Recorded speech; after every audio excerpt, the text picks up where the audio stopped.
Hi, everyone. I'd like to introduce you to a good friend of mine. His name's Bob Wasico. He works for VIP Mortgage. He used to be a mortgage sales manager for Academy Mortgage, and he was in 2018 was awarded the #1 home originator in Arizona. I've been using him since 2007 as my preferred lender, and I'd like to introduce you to Bob Wasico. Hi, Mike. How you doing? Fine. How about yourself? Doing good, thank you. Good. I hope you enjoyed your weekend. Yep. Just had some questions for some of my friends and family and clients. Noticed that there's a big shortage of homes lately, and trying to figure out the best way to get our bids accepted over others. And figured, since we've talked, that maybe you could share some of your wealth and knowledge to my people. I'd be happy to talk to you about that. So right now, as we all know, there's a tremendous shortage of homes for sale. And it's, I think a lot of families are finding that when they go to look for a home, they've seen it online, they want to go see it. By the time they get to the house, maybe there's already a couple of offers. And they find themselves competing against other families for the same house. Absolutely. So there's some things that we can do, you as the real estate agent, me as the loan officer, that can help them make their offer more competitive, so that when the seller and the seller's agent are sitting down and reviewing all the offers that they have on a property, they're going to come across our offer and it's going to be more competitive than the other offers they're going to see. Of course, the first thing is price, and that's really your job, Mike. You're going to help the buyer understand the market, the comps, and what a fair price is on the house. But there are other things that we can do beyond price that will make our offer stand out. The first thing we can do is when they make their offer, we can have the buyers either write a letter or do a quick little video on their phones that we can share with the seller. We can send it to the seller through the listing agent, and the seller will get a little idea of who this family is. And why is this home so important to them? That's kind of a cool idea. It kind of gives a face to the name. Exactly. Secondly, every time we submit an offer, I personally call the listing agent. I introduce myself, and I review the financing of the buyer. I explain to the seller how strong the buyer is, how much background checking we've already done, so we're sure of what we're telling them, which is that this customer can qualify for a mortgage to buy this house. And then a lot of times I'll find out from the listing agent misconceptions about parts of the financing that they don't understand. So it's important that I speak with the listing agent. Many times they'll tell me, if you hadn't called, we would not have been accepting this offer. So another thing we can do is something that's called an appraisal waiver. So when a buyer is making an application for a mortgage, one of the things we want to do is make sure the house is worth as much as they have agreed to pay for it. So we ordered an appraisal through an independent third-party appraiser. And generally speaking, that's anywhere from $500 to $800 out of the buyer's pocket. And lately, Fannie Mae, who sets the rules of the road for all conventional financing, has been running all of the addresses of the properties through their database. And they're telling us many times that no appraisal is even needed. Wow. And that's important, because if we find out that, well, let's just say a house is listed at $350 and we know that there's multiple offers at that number, and we're thinking about going to $360, we're going to bid above list price. Happens a lot right now. What the seller's afraid of is that we're bidding so much that the house won't appraise. And that if they agree to sell us the house for $360 and then the appraisal comes in low, we're just going to negotiate the price back down to $350 or less.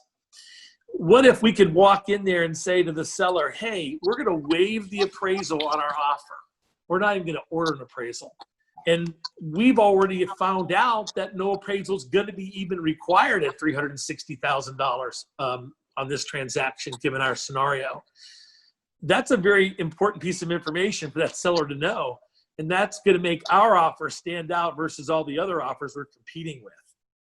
Absolutely. You know, I can't tell you how many times, at least 4 right off the bat that I could think of where an appraisal came in too low and botched the deal. That's amazing.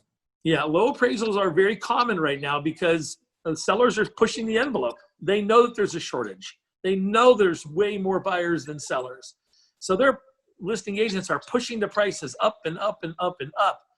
And you have to come up with the strategy to deal with that, or else you're just going to be one of 8 or 10 families losing out on every property that gets sold right now. Our buyers are almost always in the final running for these properties, and having appraisal waivers is part of that. Now, they don't always work. You can't do one on an FHA loan. You cannot do one on a VA loan. On a purchase, conventional purchase, you have to be putting at least 10% down to be eligible, okay? So it's not always gonna work that we can use an appraisal waiver, but it works often enough that it's a super powerful tool, and I'm really glad that you're sharing it with your buyers and your customers.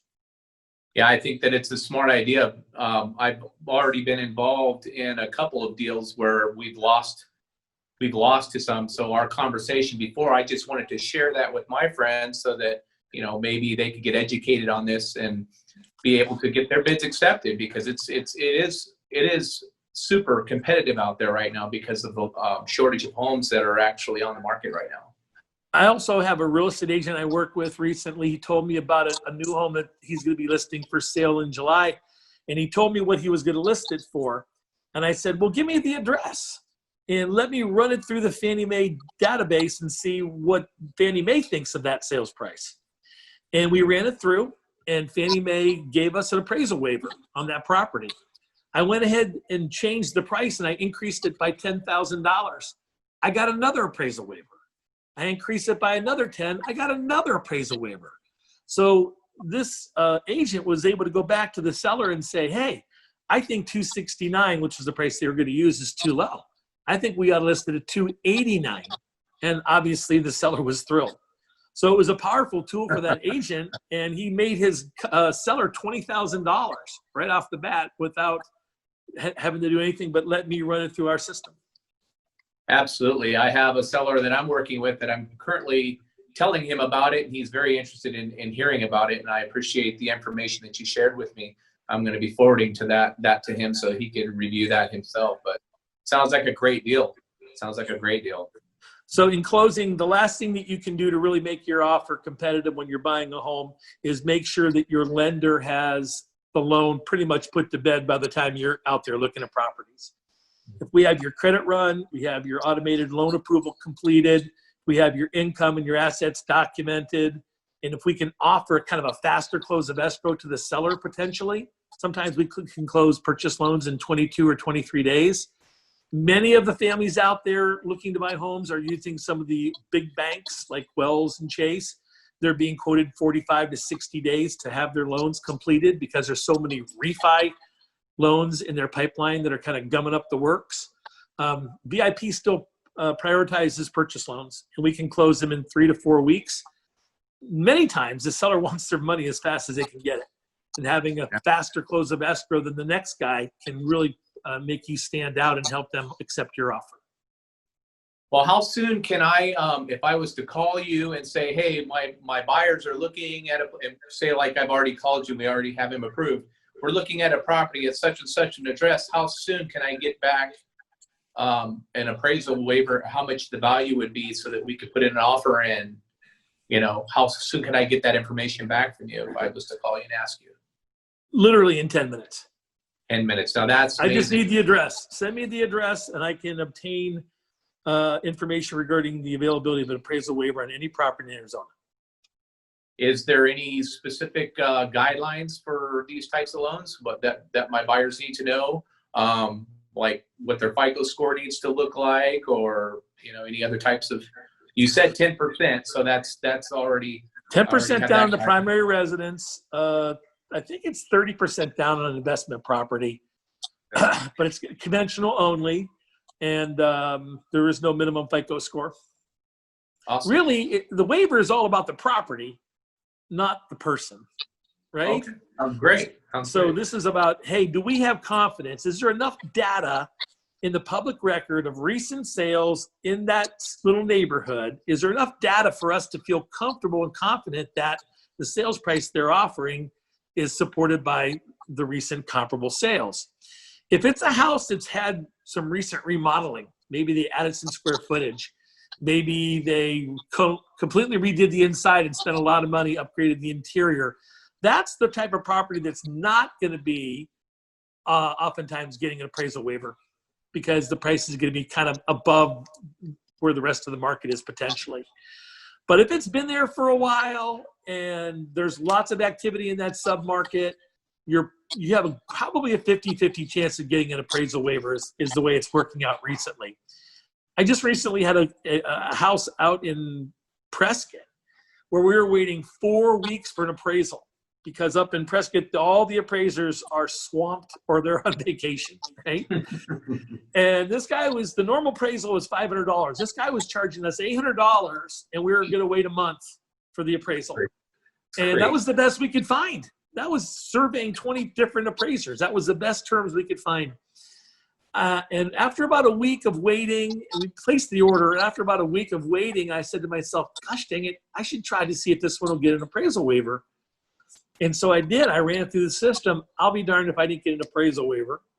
I called the listing agent or the buyer's agent up and I said, hey, would you like to close next week instead of waiting 3.5 more weeks? And she's like, how is it possible? And I said, we just got an appraisal waiver, and I'm going to waive the $800 appraisal fee too. You don't have to pay for an appraisal. That's awesome. So they were super happy, and it really kind of saved that deal. That sounds great. What are the types of interest rates they can expect to pay with those? Are they pretty competitive with the rest of them, or? So this is just a regular 30-year fixed conforming loan. And those rates right now are hovering around 3%, very low threes, awesome. with just regular costs and expenses on a 30-year fixed. So I'll be happy to get a specific rate quote for any of your customers. There's some things I need to know to quote exactly, like their FICO score and the sales. Right, exactly. I get it. Well, Bob, I really appreciate you answering some questions about the appraisal waivers. I've been very curious to know myself and to put that out there for all my listeners, as they can have a good idea of that as well. I appreciate your time. Thanks, buddy. I appreciate being part of your event.